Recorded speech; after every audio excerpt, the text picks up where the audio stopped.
সম্প্রতি আপনার এই যে বেণীমাধব কবিতা, সেটা একটি টিভি অনুষ্ঠানে নাট্যকার গৌতম হালদার পাঠ করেন।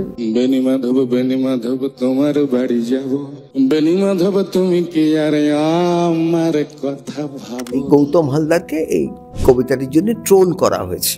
মাধব বেণীমাধব লেখা পড়ায় ভালো। আমি নান্দিকারের একটি নাটক দেখেছিলাম রুদ্রপ্রসাদ সেনগুপ্তের নির্দেশনায়। নাটকটি ভারী অদ্ভুত। সেখানে গৌতম হালদার অনেকগুলি কবিতা বলেছিলেন, তার মধ্যে একটা কবিতা আমারও ছিল।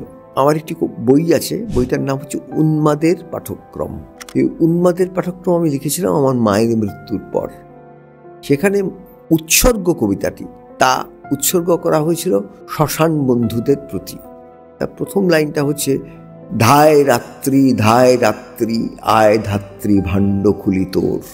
এই কবিতাটি গৌতম হালদার এমনভাবে পড়েছিলেন, একেবারে বীরেন্দ্রকৃষ্ণ ভদ্র সকালবেলা যেভাবে সংস্কৃত স্তোত্র আবৃত্তি করেন সেই সুরে উনি ওই কবিতাটি পড়লেন।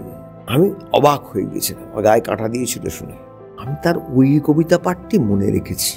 ফলে আজকে যারা তাকে ওই কবিতাটির পাঠ নিয়ে কিছু বিরুদ্ধ কথা বলছেন, তারা কেউ কিন্তু এই কবিতার পাঠটা শোনেননি।